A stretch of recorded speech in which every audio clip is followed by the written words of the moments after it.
அருந்ததியும் இந்த சித்திரகுப்தர் காமெடியும் வந்துட்டு செம்ம சூப்பர் ஃபண்டாக இருக்குது. அருந்ததி வந்துட்டு என்னோடய தங்கச்சி உயிர் ஃப்ரெண்டு. அதாவது என்னோடய தங்கச்சி மாதிரி அவளை எனக்கு ஃபோனில் தான் வந்துட்டு ஆச்சரியமாக பார்த்துருக்கேன். அவள் என்னோடய தங்கச்சி, நான் அவளை பார்க்கணும், அவளை பார்த்தே ஆகணும், அவள் என் கல்யாண நாளுக்கு வரேன்னு சொன்னால் என்னாச்சு ஏதாச்சும் நான் பார்க்கணும், நம்ம போகலாம் வாங்க அப்படின்னு சொல்லி இது பண்ண என்னாலலாம் பறக்க முடியாதா, பறக்கிறதுக்கு ட்ரை பண்ணுறாங்க, இப்படி போய் முட்டிக்கிறாங்க, கீழே விழுறாங்க, என்னென்னமோ பண்ணுறாங்க. என்ன சித்திரகுப்தர் இதெல்லாம் சொல்லி கேட்க, உனக்கு இந்த சக்தியெல்லாம் கிடையாது அப்படின்னு சொல்ல செம்ம கடுப்பாயிடுறாங்க. அப்புறமா போகலான்னு சொல்லிட்டு கூட்டிகிட்டு போகிறாங்க. இங்கே பார்த்திங்கன்னா பாகிக்கு வந்துட்டு புது ஷோ கொடுத்துருக்காங்க. என்னடா இது இவனே வாலண்டியாக கூப்பிட்டு கொடுக்குறானேன்னு யோசிச்சுட்ருக்காங்க. பாகி ஒரு பக்கம் அவங்க மேலதிகாரி கொடுக்கறத பார்த்துட்டு புது ஷோ தான் நீ கலக்கிடுவேன்னு தெரியும்னு சொல்லிட்டு சொல்கிறாங்க. அப்புறமா அங்கே போயிட்டு மாங்கல்யம்ன்ற பேரில் வந்துட்டு ஒரு ஷோ பண்ணுறாங்க. அது கரெக்டாக நம்ம அருந்ததியோட தாலியை வச்சுக்கிட்டு தான் அவங்க பேசிக்கிட்டு இருக்கிறாங்க. ஒரு பக்கம் இங்கே அருந்ததி பாக்கியை பார்க்கறதுக்காக வராங்க. நிறைய பேர் வந்து பாக்கியை பார்க்கறதுக்காக வந்தனால அலோவ் பண்ண மாட்டேங்கிறாங்க. அப்போ அருந்ததி கிட்ட வந்து சித்திரகுப்தர் சொல்கிறாரு, நீ ஒரு ஆவின்றதே மறந்துட்டியா, நீ பாட்டுக்கு போ அப்படின்னு சொல்கிறாங்க. அப்புறமா 2 பேரும் போகிறாங்க. போயிட்டு இவங்க வந்துட்டு உள்ள ரூமில் வந்துட்டு லைவ் போயிட்டுருக்குறாங்க. போயிட்டு போகலாம், உள்ளே போகலான்னு பார்த்தா அந்த கதவு திறக்க மாட்டேங்குது, லாக் ஆகிட்டுருக்குது. அருந்ததி திறக்க முடியாமல் முழிக்கிறாங்க.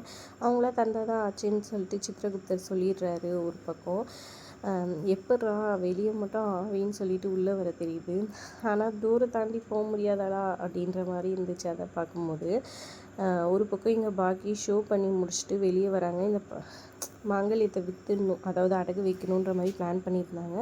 அவங்க ஃப்ரெண்டு உடனே போகலான்னு சொல்லி கூப்பிட்ட ஷோ முடிஞ்சோடனே, இல்லடி வேண்டாம், நான் இவ்வளோ சென்டிமெண்ட்டாக ஷோவே பேசிகிட்டு வந்துருக்கேன், இதுக்கப்புறமா மற்றவங்க சென்டிமெண்ட்டில் நான் விளையாட விரும்பல, யாருன்னு தெரியல, அவங்கக்கிட்ட இதை ஒப்படைக்கணுன்ற மாதிரி சொல்லிக்கிட்டே வந்துட்டு வராங்க. அப்போ அருந்ததி கிராஸ் பண்ண அவங்க ஒரு பக்கம் இந்த பக்கமாக போகிறாங்க கவனிக்காமல்.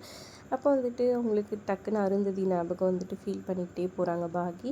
அப்புறம் அந்த டோர் திறந்துட்ட உடனே வந்துட்டு போயிட்டு அருந்ததி வந்து போய் பார்க்குறாங்க. எங்கே பாகி காணோம், பாகின்னு சொல்கிறாங்க. அப்புறம் இங்கே தான் பாகி உட்காந்து லைவ் ஷோ பண்ணுவாளா அப்படின்னு சொல்லிட்டு அங்கே உட்காந்து எல்லாத்தையும் இது பண்ணி பார்த்துட்டு ஒரே காமெடியாக இருக்குது.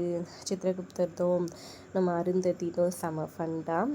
அதுக்கப்புறம் பாகி அங்கேருந்து கிளம்பிடுறாங்க. இன்னொரு பக்கம் இங்கே இந்த மனோகரி வந்து செம பிளானாக போட்டுட்ருக்காங்க. என்னென்னு பார்த்திங்கன்னா, குழந்தைங்கள வந்துட்டு அவங்களுக்கு தெரிஞ்ச ஸ்கூலில் சேர்த்து விட்டுட்டு அவங்க எச்எம் மூலமாக வந்துட்டு குழந்தைங்களுக்கு வேணும்னே பனிஷ்மெண்ட் கொடுக்குறது. ஹெவியாக 4 குழந்தைங்களுக்குமே ஹோம்ஒர்க் எழுத வைக்கிறது, கிரவுண்டை சுற்ற வைக்கிறது, வெளியே நிற்க வச்சு சேர் பனிஷ்மெண்ட் மாதிரி கொடுக்குறது, இந்த மாதிரி எல்லாமே வந்துட்டு கொடுக்க வைக்கிறாங்க. பசங்க நொந்து நூடுல்ஸ் ஆகிட்ருக்காங்க ஸ்கூலில்.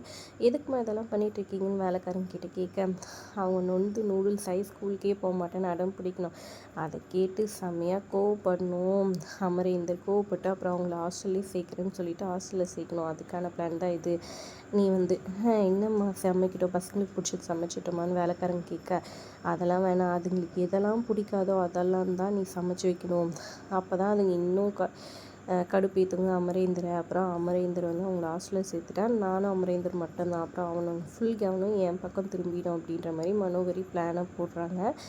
இந்த இடத்துல அருந்ததியோட அம்மா அப்பா எங்கே போனாங்க, அவங்க வீட்டில் தானே இவங்க இருந்தாங்க, அதுக்கு என்ன ஆச்சுன்றத சரியாகவே எக்ஸ்பிளைன் பண்ணலன்னு தான் எனக்கு தோணுச்சு. பசங்க எங்கள் ஸ்கூலில் ரொம்பவே சிரமப்பட்டு அழுதுட்டு கஷ்டப்பட்டுட்ருக்குறாங்க. ஸ்கூலில் பனிஷ்மெண்ட் வாங்கினதுனால சரின்னு சாப்பிட்லான்னு சொல்லிட்டு யோசிக்கிறாங்க. காலைல சீக்கிரம் வந்தனால சாப்பிடாமல் போயிட்டாங்க. சாப்பிட்லான்ட்டு லஞ்ச் பாக்ஸை அஞ்சலி திறந்தால் வெண்டைக்காய் பொரியல் இருக்குது, எனக்கு வெண்டைக்காய் பிடிக்காதுன்னு சொல்ல, சரி விடு இதில் ஷேர் பண்ணிக்கோன்ட்டு அவங்கள வேறு இருக்கும்னு நினச்சி பெரிய பாப்பா வந்துட்டு திறக்கிறாங்க. பார்த்தா அவங்களையும் சேமாக இருக்குது. எல்லாருக்குமே வந்து வெண்டைக்காய் பிடிக்காது, எதுக்கு இதை கொடுத்து அமிச்சாங்கன்னு எல்லாருமே யோசிக்க, எல்லாம் அந்த மனோகரி ஆண்டியோட வேலையாக தான் இருக்கும். அவங்க எல்லாமே வேணும்னே பண்ணுறாங்க, ரொம்ப ஸ்ட்ரிக்டாக இருக்காங்க. அம்மா இருந்திருந்தால் இப்படி இருந்திருக்காது, ரொம்ப பசின்னு சொல்லிட்டு ஃபீல் பண்ணி இது பண்ணால் அவங்க பெரிய பொண்ணு வந்துட்டு, அழாத அஞ்சு, நான் இருக்கல, உனக்கு என்ன வேணுமோ வாங்கிக்கலாம் அப்படின்னு சொல்லி இது பண்ணுறாங்க. ஆனால் அஞ்சலி அழுதுகிட்டே அங்கேருந்து போயிடுறாங்க ஃபீல் பண்ணிவிட்டு. என்ன பண்ணுறதுன்னு தெரியலையேன்னு சொல்லிவிட்டு அப்போ அஞ்சலி கிட்டே போயிட்டு, உனக்கு என்ன வேணும் ஈவினிங் சொல்லி, வீட்டுக்கு போனோன்னா உனக்கு பீஸாவும் இதுவெல்லாம் ஆர்டர் பண்ணி தரேன், உனக்கு என்ன ஃப்ளேவர் வேணும்னு சொல்லி கேட்டு அவங்கள கொஞ்சம் சமாதானப்படுத்துகிறாங்க. அப்புறம் மிச்சம் 2 தம்பிங்களும் தண்ணி எடுத்துகிட்டு வந்து கொடுத்து அஞ்சுவை குடிக்க சொல்கிறாங்க.